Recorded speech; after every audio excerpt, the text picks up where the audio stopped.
Hello दोस्तों, आज के इस वीडियो में देखेंगे क्लास 10 के साइंस का क्रैश कोर्स का VVI सब्जेक्टिव क्वेश्चन जो आपके एग्जाम 2024 बोर्ड परीक्षा के लिए बहुत महत्वपूर्ण है। तो आप लोग वीडियो को पूरा लास्ट तक देखिएगा। और इसके पहले ना हम 4 से 5 वो साइंस का वीडियो डाल चुके हैं, तो आप लोग प्ले लिस्ट में जाकर वहां से ना सभी विषय का ना कंप्लीट वीडियो देख लीजिएगा। और आप लोग को हम गारंटी दे रहे हैं कि आपके एग्जाम में जितना क्वेश्चन रहेगा ना सब क्रैश कोर्स से ही क्वेश्चन रहेगा, क्योंकि ना एक एक क्वेश्चन को गेस करके लिखा गया आपके एग्जाम के लिए।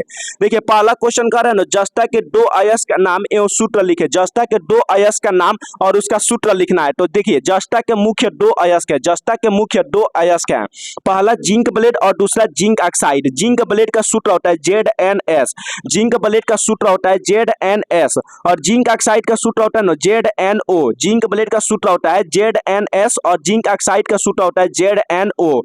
अगला क्वेश्चन कर रहे हैं ना, विकृत गंधीता का क्या अर्थ है। विकृत गंधीता का क्या अर्थ है। तो देखिए वसा तथा तेल से बने खाद्य पदार्थ में उपचयन की क्रिया के कारण अरुचिकर गंध और स्वाद का उत्पन्न होना विकृत गंधीता कहलाता है। वसा और तेल से बने खाद्य पदार्थों में उपचयन की क्रिया के कारण उसमें ना अरुचिकर गंध और स्वाद उत्पन्न होता है, उसी को हम लोग विकृत गंधीता बोलते हैं। जैसे ना गर्मी के दिन में हम लोग मसाला वाला भोजन बनाकर अगर नाइट में रख देंगे तो वह हवा से अभिक्रिया करके उसमें गंध उत्पन्न हो जाता है, उसी को हम लोग विकृत गंधीता बोलते हैं। अगला क्वेश्चन कर रहे हैं ना, मिश्र धातु क्या होते हैं। मिश्र धातु के दो उदाहरण दे। मिश्र धातु क्या होते हैं। मिश्र धातु के दो उदाहरण लिखना है। तो देखिए दो या दो से अधिक धातुओं अथवा धातु एवं धातु के समांगी मिश्रण को मिश्र धातु कहते हैं। देखिए आप लोग ना यहाँ पर आप लोग इसको मेटका दीजिएगा धातुओं अथवा को, उसके बाद लिखिएगा ना दो या दो से अधिक धातु एवं अधातु के समांगी मिश्रण को मिश्र धातु कहते हैं। तो देखिए दो मिश्र धातु निम्न होते हैं, पहला होता है पीतल, दूसरा कांसा होता है। तो पीतल नो तांबा और जस्ता के मिश्रण से बनता है। पीतल किससे बनता है, तांबा और जस्ता के मिश्रण से इसको बनाया जाता है। और कांसा को बनाया जाता है तांबा एवं टीन से। तांबा और टीन के मिश्रण से कांसा को बनाया जाता है। तो अगर एग्जाम में पूछेगा तो दोनों मिश्र धातु को आप लोग लिख दीजिएगा। अगला क्वेश्चन कर रहे हैं ना, अगला क्वेश्चन देखिए कह रहा है उदासीनीकरण अभिक्रिया क्या है, एक उदाहरण दे। उदासीनीकरण अभिक्रिया क्या है, एक उदाहरण दे। तो वैसी रासायनिक अभिक्रिया जिसमें कोई अम्ल भस्म के साथ अभिक्रिया करके लवण तथा जल बनाता है। वैसी रासायनिक अभिक्रिया जिसमें कोई अम्ल न भस्म के साथ अभिक्रिया करके लवण तथा जल बनाता है उसे उदासीनीकरण अभिक्रिया कहा जाता है। जैसे ना अम्ल हो गया HCl और भस्म हो गया NaOH। भस्म को ही हम लोग क्षार बोलते हैं। तो देखिए NOH क्या हो गया, भस्म हो गया, HCl क्या हो गया, अम्ल हो गया। तो दोनों अभिक्रिया करके लवण बनाता है। लवण में क्या बनेगा, NaCl बनता है, सोडियम क्लोराइड बनता है और जल बाहर निकल जाता है। जल क्या होता है, बाहर निकल जाता है। तो परिभाषा में कह रहा है वैसी रासायनिक अभिक्रिया जिसमें कोई अम्ल भस्म के साथ अभिक्रिया करके लवण तथा जल बनाता है उसे हम लोग उदासीनीकरण अभिक्रिया कहते हैं। अगला क्वेश्चन कर रहे हैं ना, रोटी और केक को फुलाने में बेकिंग पाउडर का उपयोग क्यों किया जाता है। रोटी और केक को फुलाने में बेकिंग पाउडर का उपयोग क्यों किया जाता है। तो देखिए रोटी और केक फुलाने में बेकिंग पाउडर का उपयोग इसलिए करते हैं जब बेकिंग पाउडर ऊष्मा के संपर्क में आता है तो CO2 पैदा होता है जो रोटी और केक को फुला देता है। देखिए रोटी और केक को फुलाने में ना बेकिंग पाउडर का इसलिए उपयोग किया जाता है जब बेकिंग पाउडर ऊष्मा यानी ऊष्मा के संपर्क में आता है तो CO2 कार्बन डाइऑक्साइड उत्पन्न करता है जो रोटी और केक को क्या करता है, फुला देता है। बेकिंग पाउडर जब ऊष्मा के संपर्क में आता है तो क्या करता है, CO2 यानी कार्बन डाइऑक्साइड उत्पन्न करता है जो रोटी और केक को फुला देता है, इसीलिए प्रयोग इसका किया जाता है। अगला क्वेश्चन कर रहे हैं ना, विरंजक चूर्ण क्या है, इसका उपयोग लिखे। क्वेश्चन है विरंजक चूर्ण क्या है, इसका उपयोग लिखे। तो देखिए विरंजक चूर्ण एक सफेद चूर्ण होता है जिसमें क्लोरीन की गंध बराबर निकलती रहती है। इसका रासायनिक सूत्र CaOCl2 होता है। देखिए विरंजक चूर्ण एगो सफेद चूर्ण, सफेद मतलब व्हाइट, सफेद होता है जिसमें ना क्लोरीन की गंध बराबर निकलती रहती है। इसमें क्लोरीन गैस की गंध बराबर निकलती रहती है।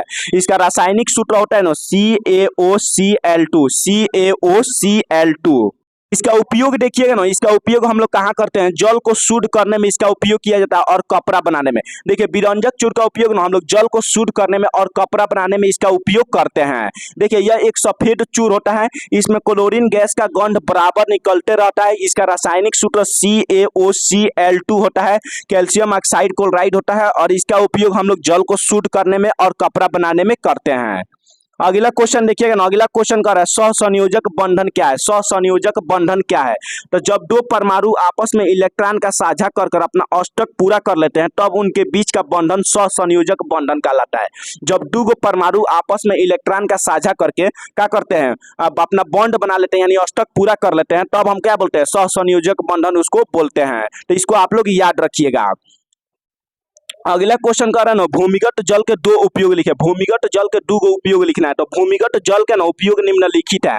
पहला आप लोग देखिएगा, पानी पीने में ना हम लोग भूमिगत जल का उपयोग करते हैं। देखिए भूमि के जो जल निकलता है उसी को हम लोग क्या करते हैं, पानी के रूप में यूज करते हैं, यानी पानी पीते हैं। दूसरा होता है कृषि के सिंचाई में। कृषि का जो सिंचाई होता है, जो हम लोग फसल की सिंचाई करते हैं, उसमें भी भूमिगत जल का ही उपयोग किया जाता है। तो भूमिगत जल का उपयोग बहुत ज्यादा है। तो इसका उपयोग आप लोग अपने लग से भी लिख दीजिएगा अगर 5 नंबर में क्वेश्चन पूछेगा तो।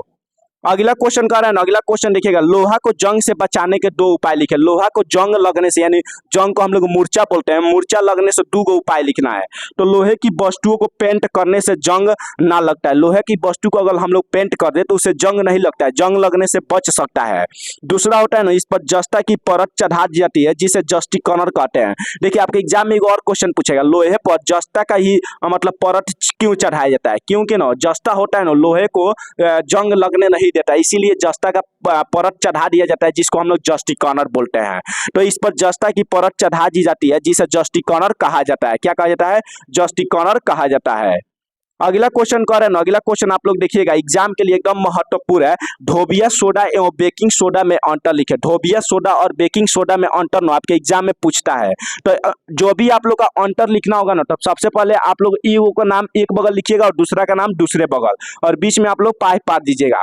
और पहला अंतर होता है, इसका रासायनिक नाम सोडियम कार्बोनेट होता है। धोबिया सोडा का रासायनिक नाम सोडियम कार्बोनेट होता है।